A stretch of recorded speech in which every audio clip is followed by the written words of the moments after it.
Okay, now this is our first of the lectures on density functional theory, and this is now one of the kind of very important topics in this electronic structure methods module. The notes we are looking at now is titled the electron-electron cusp and density functional theory. So let's make that full screen and let's start here. Perhaps should start this as presentation. Presentation mode. There we are. All right. Okay, so let's summarize. Now, we ended the last lecture on correlated methods by looking at derivations of correlated methods, but I also demonstrated why they were just difficult to use in practice on anything but some of the smaller systems we are interested in. Now, the good part with correlated methods is that when you're dealing with methods like coupled cluster theory, or even to some extent multiplicity perturbation theory, they are systematically improvable. You could get to higher and higher levels of perturbation theory, or you could include more and more kinds of excitations in coupled cluster theory. The problem was that they scaled quite poorly with system size, so as Hartree-Fock was a fourth scaling of system size, and coupled cluster, the theory we like to use, is CST brackets T, is very accurate, but it scaled at a 7th power of system size, which meant that if you doubled your system size, you would be 128 times more computationally expensive. Now, you could make improvements to your code to still make these calculations feasible for moderately sized systems, but this scaling will eventually kill you. It is possible to linearize all of these methods, but that's kind of introducing topics which we are not going to be dealing with in this course. But I just want to point out that linear scaling methods do exist. Effectively, they make possible calculations on very large systems, but it takes a lot of computing power to get to the point at which a system is large enough for the methods to be actually work as linear scaling methods. So we won't go into that here. Now, we also looked at why these methods were so expensive. One was simply the mathematical formulation, which led to this high power of n. The other reason had to do with basis sets. Correlated methods describe what is called the electron-electron cusp. That's this little kink in the wave function, which you can see here. And in order to describe these electron-electron cusps, we had to include higher ranking terms in our basis set, and these higher ranking terms were needed exclusively to model the deformations of the many electron wave functions at these cusps. And here's an example for helium taken from Helgaker's book, and you can see that as you get to higher and higher principal expansions, it's n is equal to 3 here, 4, 5, you get to model this cusp more and more closely. Now that means that if you were using a correlated method, not only does it scale badly, oops, excuse me,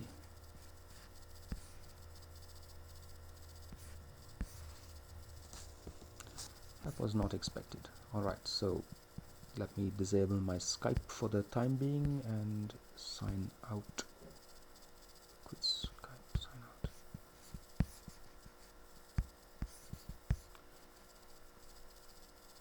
I think I can simply, oh, this is an embarrassing thing.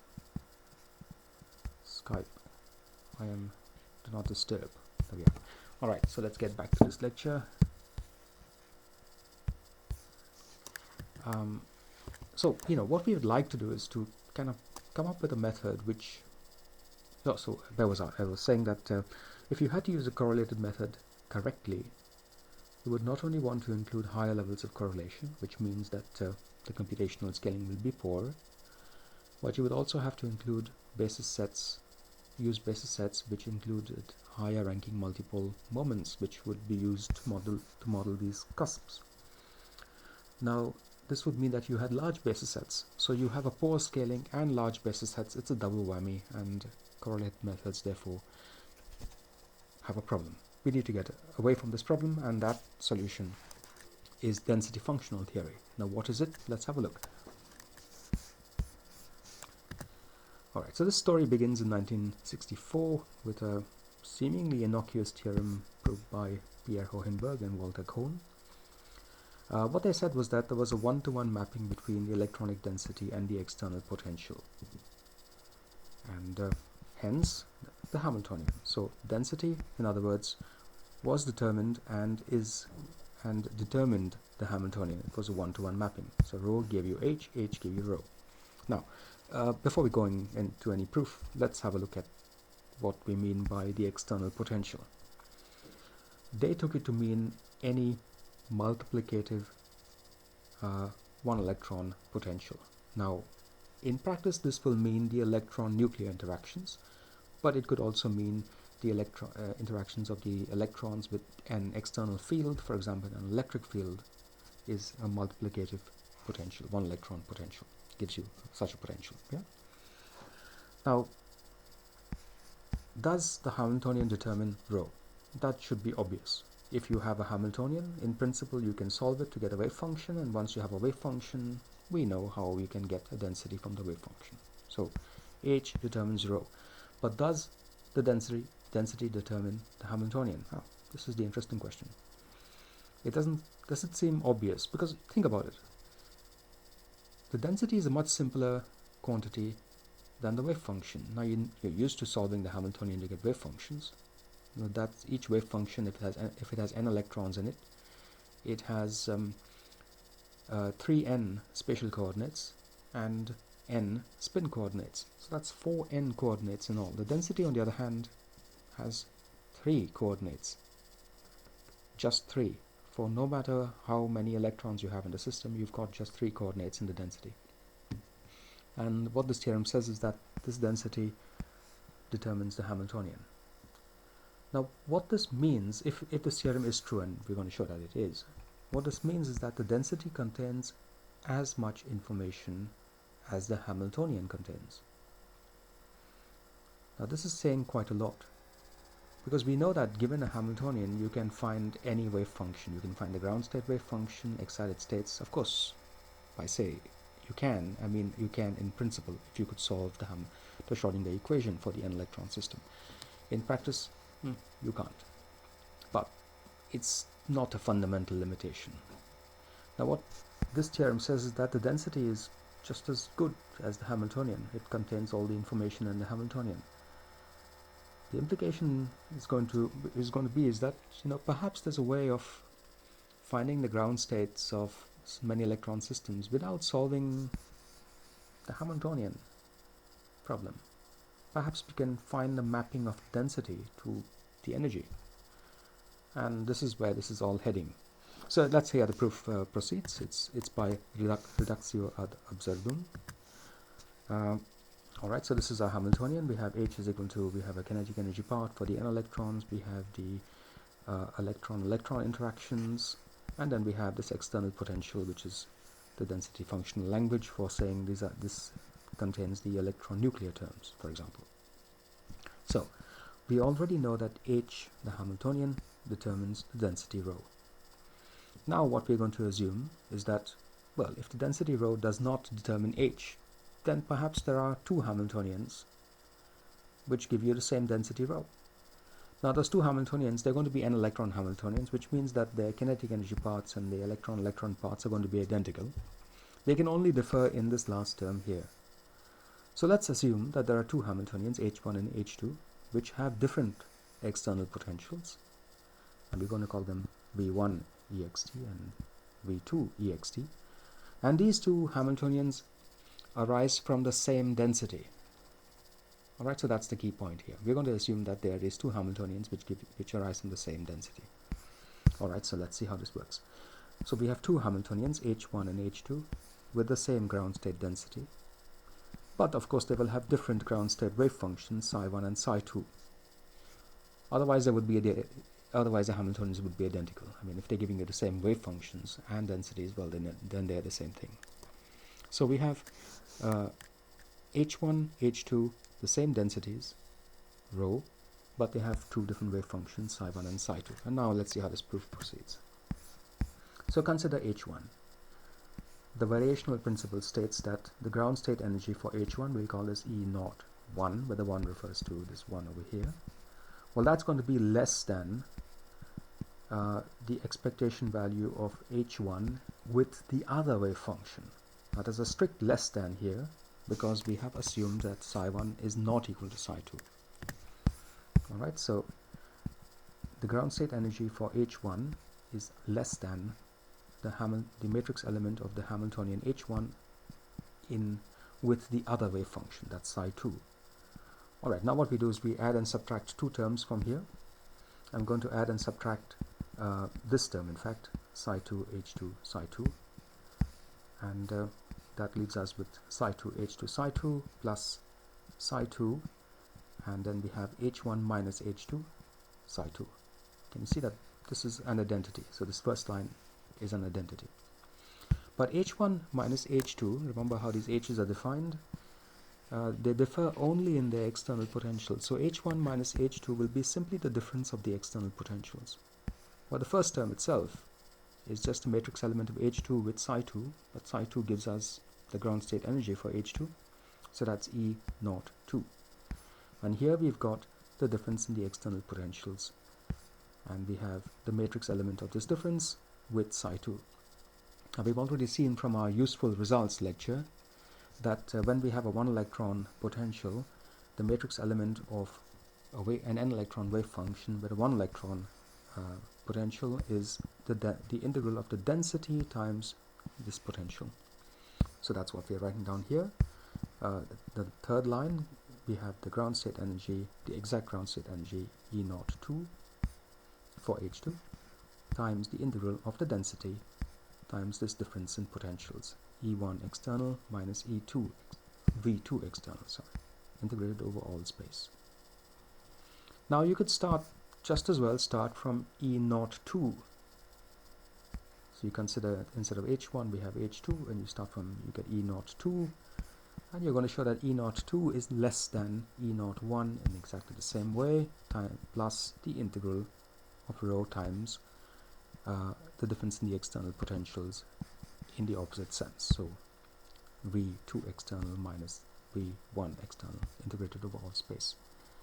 You add these two inequalities together and you get E naught 1 plus E naught 2 is strictly less than E naught 2 plus E naught 1, which is of course absurd. It's not possible. Hence, we cannot have two densities.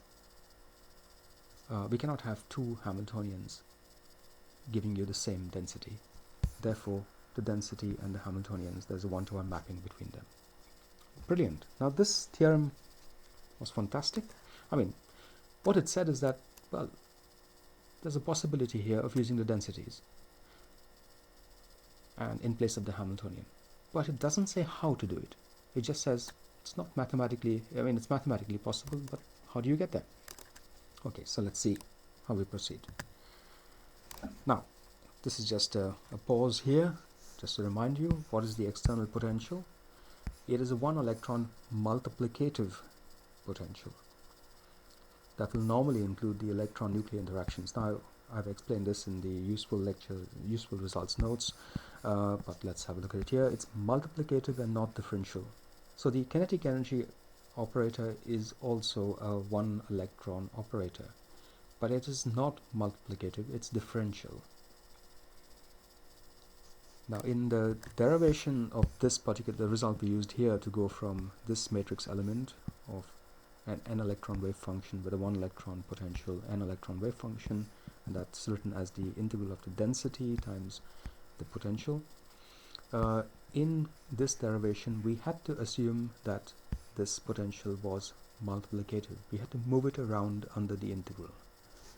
This will not be possible if you have a differential operator in there, and that's where this restriction comes in. Okay, so I put a question here, please show this. This derivation has been done, it's in the lecture notes and titled useful results, and please have a look there. You should be able to show this quite easily. Another point is that this potential is spin free in R as far as we are concerned. Okay, now when Hohenberg presented these, it was Kohn who presented these this and other results at a conference, I think it was in the following years, it would have been 1965. Edgar Bright Wilson apparently said, well, he understands exactly how this is done, how the density determines the Hamiltonian. Well, you see, but before going there, let's see what a Hamiltonian is. We've got kinetic energy parts, we've got electron repulsion parts, and we've got the electron-nuclear interactions in here. Now, in order to determine the Hamiltonian, what you need to tell me are, one, how many electrons you've got. Because once you know how many electrons you've got, you know n. Once you know n, you know these first two terms. Then you've got to tell me where the nuclei are and what their charges are. And that will give you the third term. Alright, so what Edgar Bright Wilson said is that, well, if you integrate the density, you get n. So that gives you the first two terms in the Hamiltonian. Now, every density, if it's an exact density, you will have cusps at the positions of the nuclei. Now, we have seen this when we looked at, we had a lecture on exact results, and we looked at the electron-electron cusp and the electron-nuclear cusp. These are the Kato, K-A-T-O, Kato cusp conditions. Now, what the cusp condition says is that if you take the differential of the density, technically it's a spherical average, but let's forget that for now. Take the differential of the density, then if there's a nucleus at r is equal to 0, then you will have a derivative. You will have a discontinuity in the derivative on the as you approach the nucleus on different sides, and this is given by minus twice z, the nuclear charge, times the density at that point. You can see this easily for hydrogen. For the hydrogen atom with the nucleus at the origin, the density spikes at that nucleus. So if you approach the density from the left, you will have a slope, but if you approach it from the right, you will have another slope. There's a discontinuity there. All right.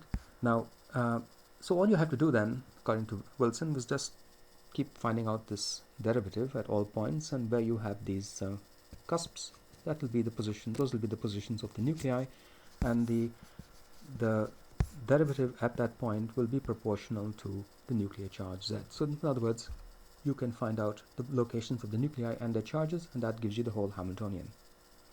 This was very clever, actually.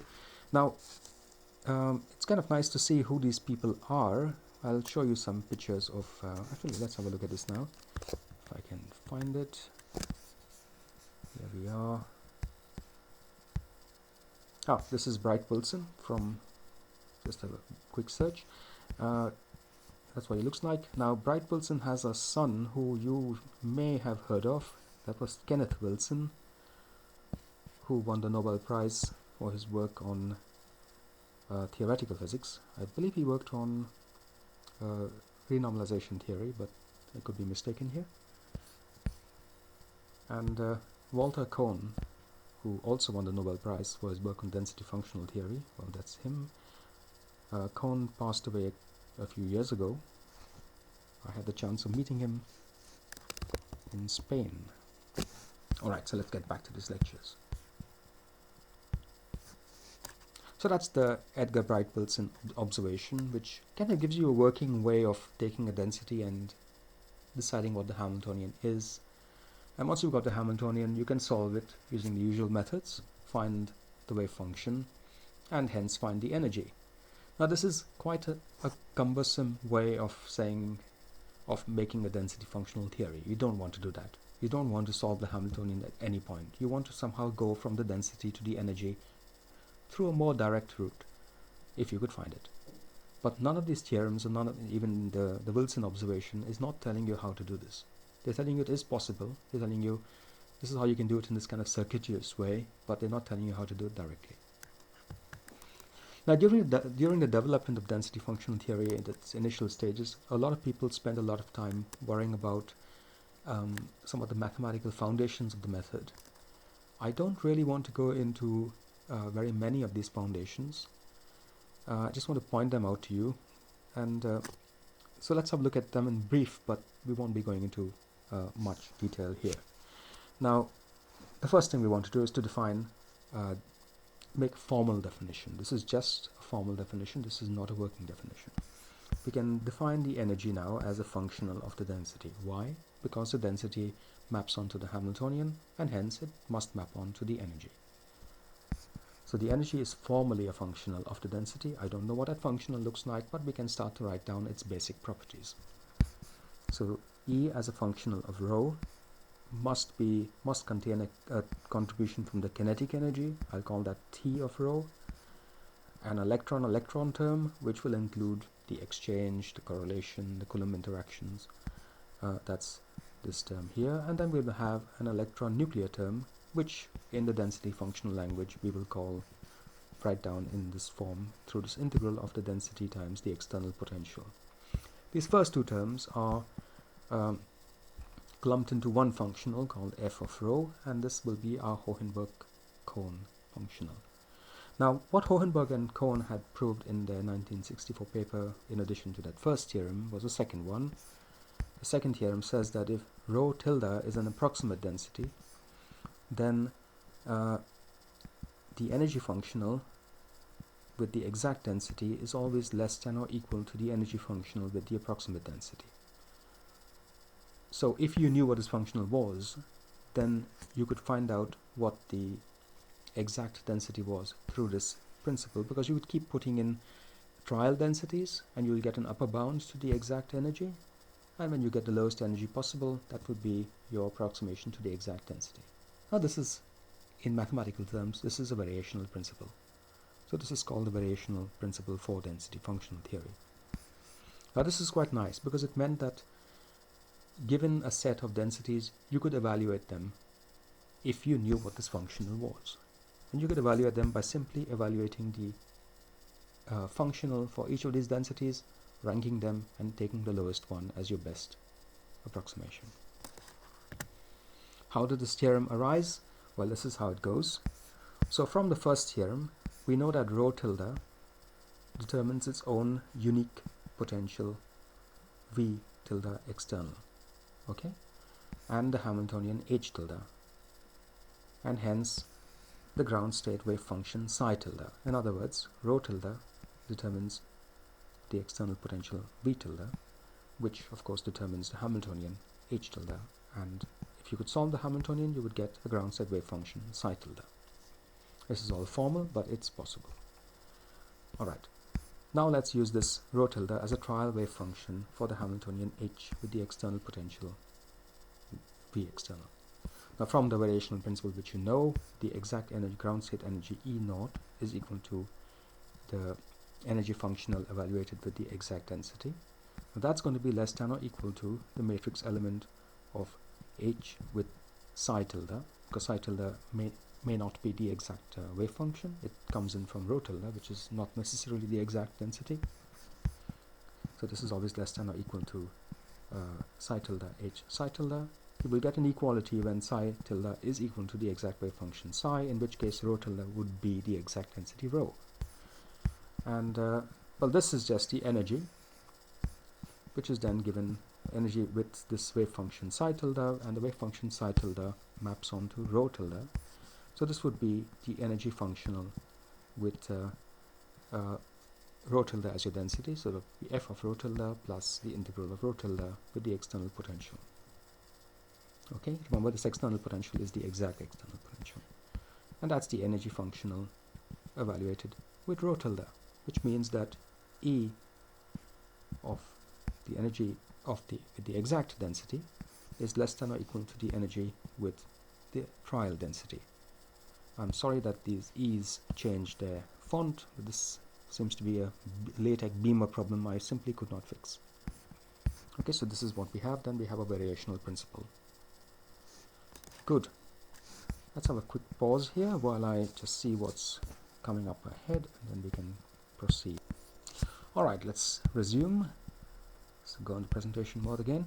And okay, so we've got our first Hohenberg-Kohn theorem, which establishes the one-to-one mapping. The second Hohenberg-Kohn theorem, which establishes the variational principle.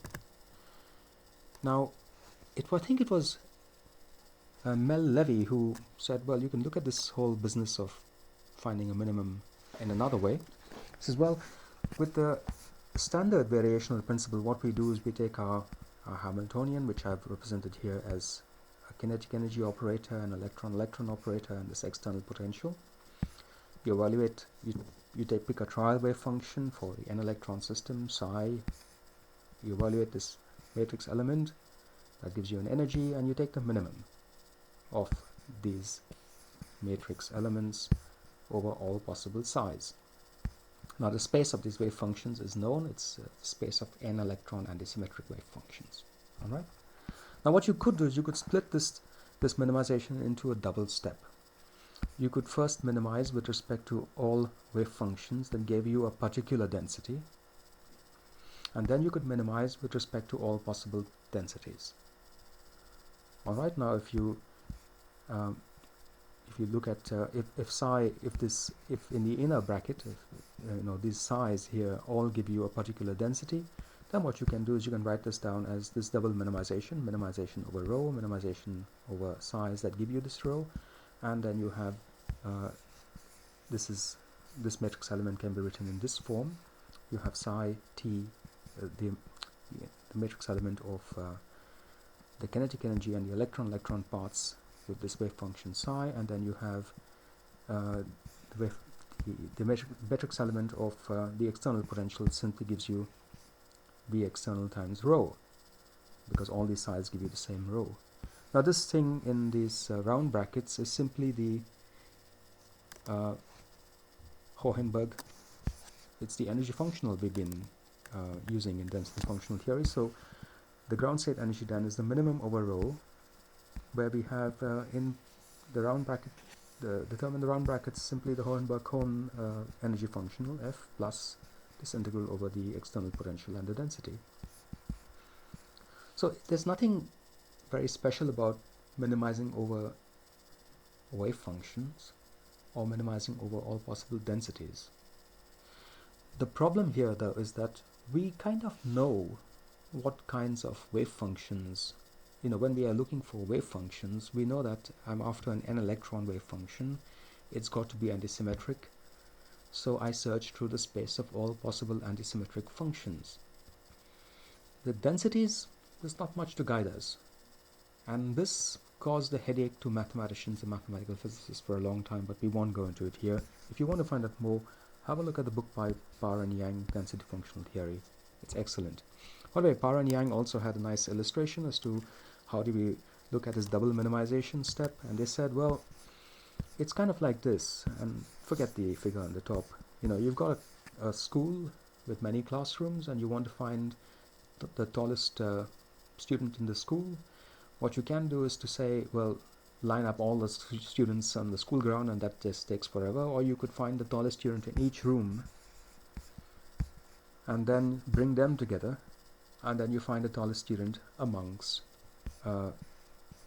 those tall students.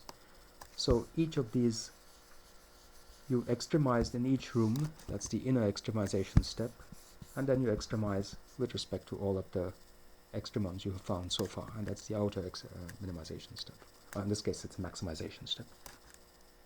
Okay, so now we are left with still, all of this might have been a curiosity. You have these theorems, you have the Bright-Wilson observation which says, yeah, I can see how it's done, but you still don't have a practical way of actually getting it done. Is it actually possible? Now this would have been intriguing, but nevertheless just a mathematical curiosity, had not Kohn and Sham, Lou Sham, who joined Walter Kohn as a postdoc, I believe, in '65, had not Lou Sham and Kohn got together and published a paper in '65 which gave us what we now know as Kohn-Sham density functional theory.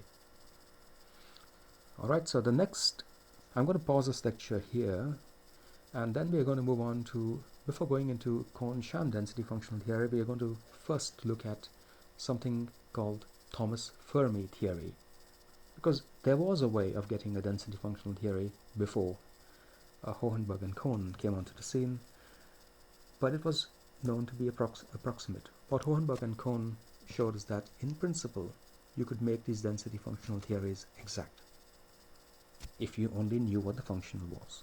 So let's pause here.